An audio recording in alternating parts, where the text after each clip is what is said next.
理想小學堂之租樓嘅流程。今日咧係想講一個好大家都經常問嘅問題。喂，其實睇樓嘅過程啊、簽租約啊、簽買賣嘅時候啦，買個單位係點嘅咧？咁我哋呢個 video 咧就係講簽租約先。咁如果你今日咧想去揾呢個單位去租嘅時候，咁你可能網上邊啊或者其他實體廣告裏邊啦，睇個樓盤資訊啦，跟住聯絡個 agent。聯絡完 agent 之後啦，咁啊約出嚟睇啦。咁睇嘅時候咧，咁啊會簽一份叫做睇樓紙。咁呢個係亦都係地監管嘅地監局嘅要求啦。咁啊睇樓紙咧就會寫明就係、你嚟講會睇邊個單位啦、佣金啦、有效期一般嚟講係3個月㗎。咁呢份咧睇租紙咧係叫表格6啦。咁啊其實攞嚟確定就係大家嘅叫做委任嘅關係啦。咁純粹睇即係 for reference 啫。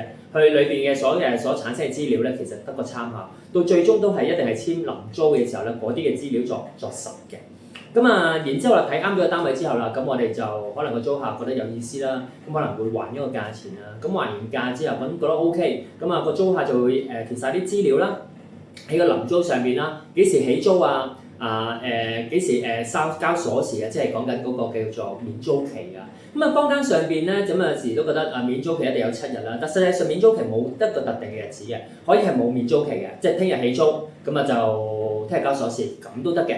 或者係可能2個禮拜都會有。咁但係一般嘅業主咧唔會多過2個禮拜嘅免租期㗎啦。咁因為佢係一個損失嚟㗎啦。所以如果你係一個租客嘅時候，你要睇下究竟你幾時要起租啦。如果你起租嘅時間係 over 1個月咧，其實你唔使睇嘅，嘥時間。特別喺村屋嘅市場裏邊咧，嗰個流轉速度好快嘅租盤。咁你基本上你睇完嚟緊1-2個星期你起唔到租咧，其實你可以遲啲先睇。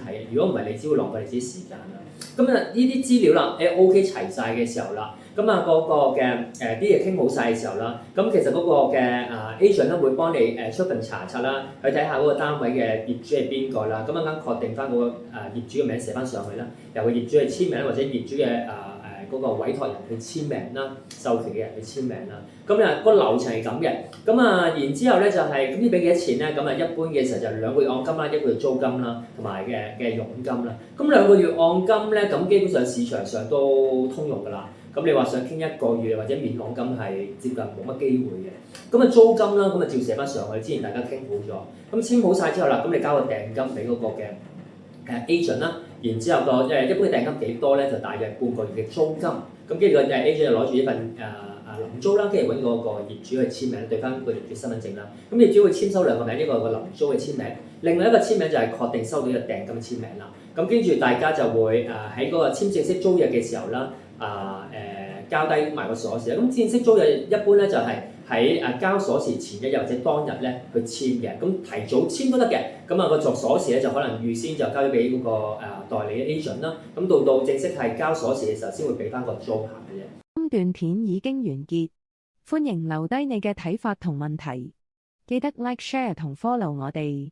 我哋下次再見，拜拜。